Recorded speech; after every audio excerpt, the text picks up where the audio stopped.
Here we are, everybody, in rock and roll heaven. I Need More in New York City. And tonight, we have David Godlis. Speaking with Culture Crush magazine, all coming from you from Morrison Hotel Gallery, right here live in New York City. Come get your love and live for the love of Godlis. And that's rock and roll. And once I saw that street photography was the thing I fit into best, and that I could conceive of myself as a street photographer the way a guitarist would conceive. I'm a guitarist, not a piano player or whatever. I saw myself as a guy walking the streets with a camera, taking these pictures. That I kind of wanted to be able to take pictures that would kind of knock you out. You start learning the street photography tricks, or your own street photography tricks, and I realized, like, I got the camera here, so that if somebody's right in front of me and you go and take their picture, and then when you take the camera away after you take the picture, if you look right at them to see if you got the picture, bing, they got you. But if you look from the camera and you look over them to see the picture you just got behind them, they turn around. Because back in those days, they go, who's going to waste money on film to take it's not like digital, right? Who's going to waste money on their film to take a picture of somebody they don't know? Right? So you can get in and out of situations without giving yourself away and without bothering them and without them going like, why are you taking my picture, and blah, blah, blah, blah, blah. Right? I've got a job. I got to meet people. There's no like online meeting people, so I got to find I like to go to bars that have music. And I liked in Boston to hear original music, and there wasn't that much original music in New York, and so I saw the ads in the back of the Village Voice for this place called CBGBs, and with funny names for bands like Television and Ramones and Blondie, and that seemed odd. Like it seemed like, oh, that's interesting, and the ads looked interesting, and so I went down to the Bowery one night to see what this place was, what was there, and the Bowery was really empty back then. I mean, it was just gas stations and bums and big wide open space, because that was a wide avenue and there weren't many people and much business down there at night. And I remember like, oh, that's that awning over there. And like, I walked across and I went into that door, and I remember seeing Roberta, Bailey, who worked the front door at CBGBs, who was like this cool looking girl wearing all black, and then I sort of looked around and, oh, this whole place is kind of interesting and looks kind of comfortable and wasn't that crowded, and it was like a long bowling alley. Down at the end was this band playing, and that was Television that night. And I remember thinking, when I heard Television, I remember thinking, I think everybody in here has a Velvet Underground album.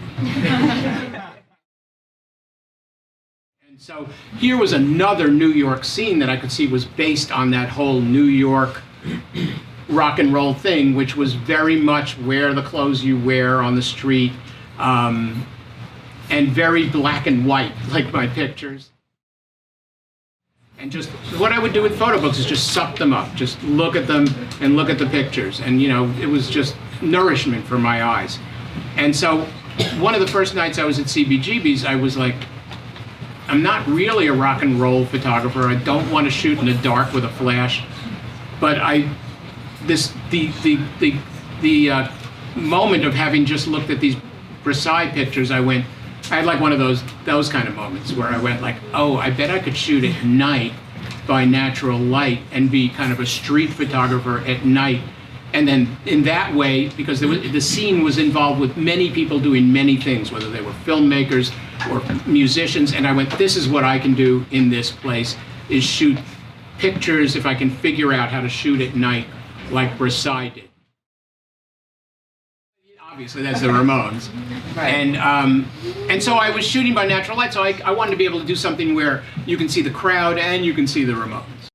And I showed them some of these pictures that you're looking at, in like a box of pictures, and I showed them. They went, what are you doing? Because rock and roll, if you photographed rock and roll, it wasn't considered artistic yet. And it was just rock and roll. And so they went, what are you wasting your time taking pictures of these musicians in these bands? You're so talented, you take the great street photographs. What are you wasting your time for? And I said, well, wait a minute. Let me play you like a 45 by the Ramones. And I played them at 45 by the Ramones, and they went like, oh my God, you're taking pictures of bad bands. So I went like from this to this to this. And I was like, these no wave bands, that's what these guys are all part of, the no wave scene, which, you know, which were, they thought 3 chords was too many, so we're down to 2 chords. And Lydia Lunch is sitting there on the car. When it first got published, nobody knew who the guy on the left was. Everybody else was somebody famous. Well, famous in the no wave scene. So it would be Christian Hoffman, who was in the Mumps, Diego Cortez, and Anya Phillips, who started the Mud Club. Diego was the first to pick up on Jean-Michel Basquiat. Lydia Lunch, who was in Teenage Jesus and the Jerks sitting on the car. James Chance, who was at one time in Teenage Jesus and moved to the Contortions. Jim Sclavunos, who now is in Nick Cave and the Bad Seeds, but then he was in another version of Teenage Jesus. And then Bradley Field. I mean, like, it's kind of a, and Liz Seidman. Now, the guy on the left, nobody knew, so every time we got published, we go, unidentified, blah, blah, blah, blah. And you can't move him. You know, you can't cut him out because the picture still looks good. Patty, it's probably my most famous picture, right? But it's just tapping her on the shoulder. She was in conversation with these girls on the left. She was standing out probably in between sets, and I just tapped her on the shoulder, and I went like, can I take a picture? And she did like that for me. And I took 2 shots, just 2 shots. And it took a quarter of a second because I was shooting at such slow speed, so it was like, zzz. And so she had to stand still for a quarter of a second, and I had to stand still for a quarter of a second. I remember thinking, if I don't F this up, I have a really good picture. And you can't look at your screen, you know, you gotta go home, you gotta develop it and go, I got it.